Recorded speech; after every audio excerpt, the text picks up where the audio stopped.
অসহ্য মাথা ব্যথার সাথে পিটপিট করে চোখ খুললাম আমি।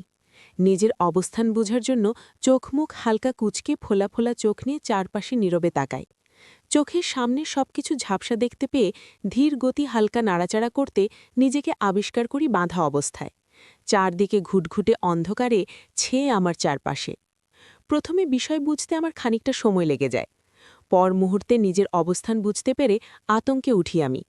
আমাকে একটা চেয়ারের সাথে বাঁধে রাখা হয়েছে শক্তভাবে, কিন্তু কেন রাখা হয়েছে তা আমি জানি না। সাথে সাথে আমার মাথায় এক ঝাঁক প্রশ্নের ঝুলি উদয়ন হয় মুহূর্তেই। যেমন, আমি এখানে কেন, আমাকে এখানে কে বেঁধে রেখেছে, আমি এখানে কিভাবে আসলাম, ইত্যাদি। এমন আরও অসংখ্য প্রশ্ন ঘুরপাক খাচ্ছে আমার মাথায়। প্রচণ্ড উত্তেজনায় আমি এই মুহূর্তে বিশেষ কিছু মনে করতে পারছি না, তাই প্রশ্নের প্যারাটা থেকেই গেল আমার মাথায়। নিজের প্রশ্নের উত্তর না পাওয়া আশায় আর নিজেকে বন্দিবাসী হতে দেখে মুহূর্তেই অস্থির হয়ে উঠলাম আমি। আর সেই অস্থিরতার রেশ ধরে কান্না করে বসি আমি। সাথে প্রচণ্ড জোরে জোরে চিৎকার করতে করতে বলে উঠে, হ্যালো, কেউ আছেন এখানে? আমাকে কেন এখানে বেঁধে রেখেছেন? আমাকে ছেড়ে দিন প্লিজ, আমি বাসায় ফিরে যেতে চাই, আমাকে যেতে দিন। কথাগুলো বলেই হু হু করে আবারও কান্না করে বসি আমি। কি করব, কিছু ভেবে না পেরে বারবার চিৎকার করতে থাকি।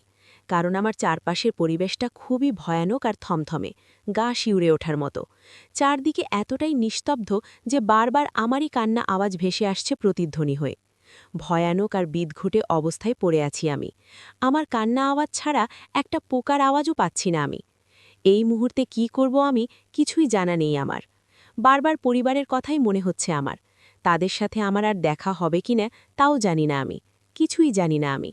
শুধু জানি আমাকে কেউ বেঁধে রেখেছে এই অন্ধকার রুমটিতে। কান্না করতে করতে একটা সময় চুপ করে যাই আমি। এতক্ষণ উত্তেজিত হয়ে কান্না ফলে আমার কিছুই মনে পড়ছিল না, কিন্তু এখন চুপ থাকার ফলে সবটাই স্বাভাবিক লাগছে আমার কাছে। সাথে মনে হতে লাগলো একের পর এক করে সবটা ঠিকঠাকভাবে সবটা মনে করতেই আতঙ্ক উঠলাম আমি। ভয় যেন মুহূর্তের আবারও আমাকে গ্রাস করল শক্তভাবে। চোখের সামনে ভেসে আসতে লাগল সেই ভয়ানক স্মৃতিচারণ। আমি মুহূর্তেই কেঁপে কেঁপে উঠি সেই সব মনে করে। কারণ আজ দুপুরে আমরা সবাই একসাথে ছিলাম হৃদখানের সামনে। উনি আমার মাথায় নিজের বন্দুকটা তাক করেছিল। তারপর আমার আর কিছুই মনে নেই, জ্ঞান হারাই আমি সেখানেই। আমার সাথে আমার আরও বান্ধবী ছিল, জিসান ভাইয়া ছিল। বাকিরা সবাই কোথায় তাহলে? ওরা কি আমার সাথেই আছে, নাকি ওরা কেউ নেই, আমাকে শুধু একা বেঁধে রাখা হয়েছে? এমন সব প্রশ্নের সাথে সাথে আবারও আমার শরীরটা নেতিয়ে পড়ছে মুহূর্তেই। কারণ আমি প্রচণ্ড উত্তেজনা বিষয়টি কোনো কালেই নিতে পারি না। সাথে আবার এতক্ষণ কান্না ফলে মাথাটাও জিম ধরে আছে, তাই গুংরাতে গুংরাতে হেলিয়ে পড়ি চেয়ারে বাঁধা অবস্থায়। প্রচণ্ড ঠান্ডা কিছু আমার উপরে পড়ছে অনুভব করায় ধরফরিয়ে উঠি আমি। কিন্তু উঠার হলো কই আমার? মুহূর্তেই ভুলে যাওয়া বিষয়টি মনে পড়ে গেল আমার। কারণ উঠার সাথে সাথে থামতে হয় আমাকে, হাতে টান অনুভব করায়। আমাকে চেয়ারের সাথে বাঁধা হয়েছে বিষয় খেয়াল করতেই সামনে তাকাই আমি। সাথে সাথে পড়ে পড়ল লাল বালতি হাতের হৃদ খানকে। ওনাকে লাল বালতি হাতে নিয়ে দাঁড়িয়ে থাকতে দেখে কপাল কুঁচকে এলো আমার। আর সাথে সাথে চিন্তা ভর করল মাথায়। আচ্ছা, উনি কি নিজের বিজনেস ছেড়ে বালতির ব্যবসা করাই নেমে গেল নাকি? আর তার সেই লাল বালতির জন্যই আমাকে ধরে বেঁধে রাখা হয়েছে এখানে, নিজের লাল বালতি আমার কাছে বিক্রি করার জন্য? আচ্ছা, লাল বালতি ছাড়া কি অন্য কোনো বালতি পাওয়া যাবে না ওনার কাছে? আজব মানুষ উনি একটা। লাল বালতি বিক্রি করার জন্য আমাকে এখানে এইভাবে ধরে বেঁধে রাখার মানে হয়? আমাকে বললেই হতো, আমি না হয় আম্মুকে বলে একটা লাল বালতি কিনে নিতাম ওনার থেকে। আমার এমন সব চিন্তাভাবনার মাঝে আবারও ঠান্ডা কিছু পড়ে আমার মাথায়। আমি ভয়ে ধরফরিয়ে উঠি সাথে সাথে। পরে নিজের দিকে তাকিয়ে দেখি আমার গায়ে ছোট ছোট বরফের গুঁড়ো ডালা হয়েছে পরপর 2 বালতি। আমি বরফের প্রচণ্ড ঠান্ডায় জমে যাচ্ছি, তাই নিজেকে আর ধরে রাখতে না পেরে কাঁদো কাঁদো সুরে বলে উঠি, নেব না আপনার লাল বালতি, জানতো। আমার এমন কথায় উনি চোখ মুখ হালকা কুঁচকে আমার দিকে তাকায়। পরে একবার আমার দিকে তাকিয়ে আবারও জিজের হাতে থাকা বালতির দিকে তাকায়। ওনাকে বালতির দিকে তাকাতে দেখে আমিও সাথে সাথে তার হাতে থাকা বালতির দিকে তাকাই। সাথে সাথে চোখে পড়ল কালো একটা বালতি। কালো বালতি দেখে আমার কাছে তখন বিষয়টি চকমকে মতো ছিল যে উনি কালো বালতিও বিক্রি করে। তার মানে আমি আরও ভিন্ন কালারের বালতি পাবো ওনার কাছে।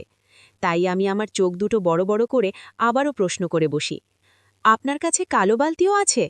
আমার এমন কথায় উনি কিছু বুঝতে না পেরে হাতে থাকা বালতিটার দিকে তাকিয়ে থেকে জোরে চুড়ে মারে ফ্লোরে।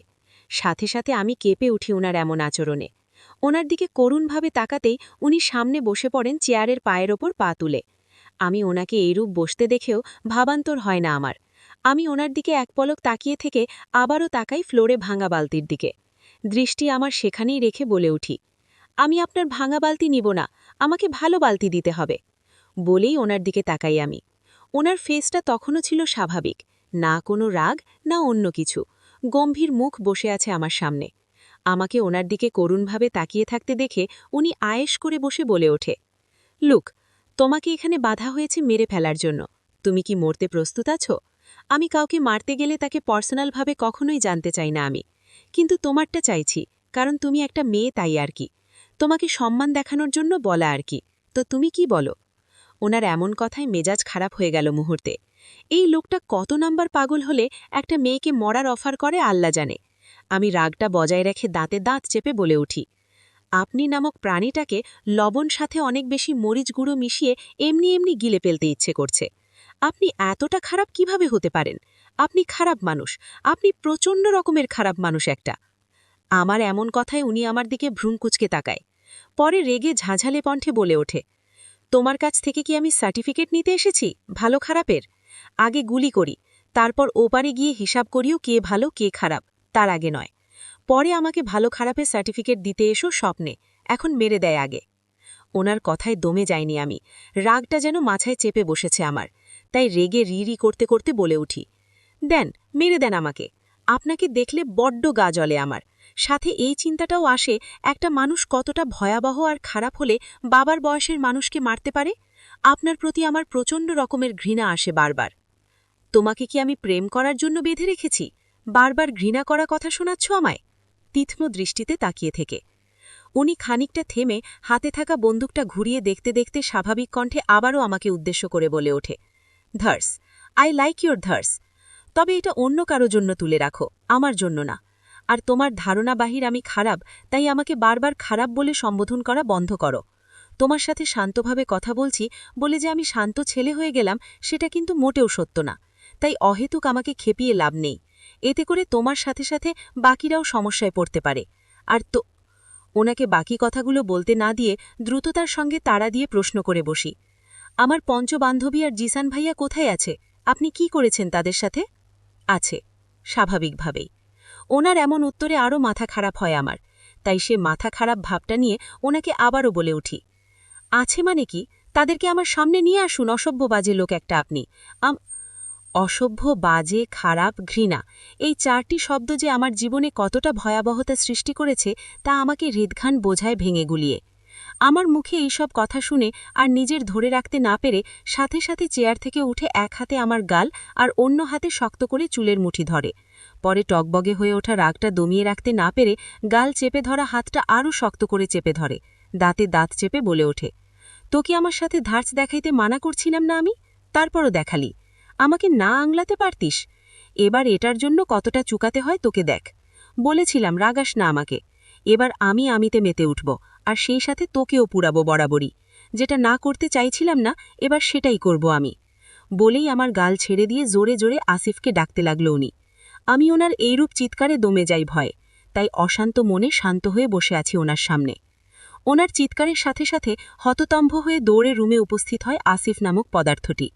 থমথমে পরিবেশ দেখে মুহূর্তে চুপসে যায় সেই, আর সেই চুপসে যাওয়া ফেস নিয়ে আমাকে এক পলক দেখে আবারও নিজের হৃদ নামক অপদার্থের দিকে তাকায়। আসিফ তাকাতাকি পর্বটা চুকানোর আগেই হৃদ নামক অপদার্থের ঝাঁঝালো কণ্ঠে আসে আমার কানে। উনি প্রচণ্ড রেগে আসিফকে কিছু একটা বলছেন করার জন্য, আর সেটা আসিফ বাধ্য ছেলেমতো শুনে মাথা নাড়িয়ে সম্মতি জানিয়ে প্রস্থান করেন রুম ছেড়ে।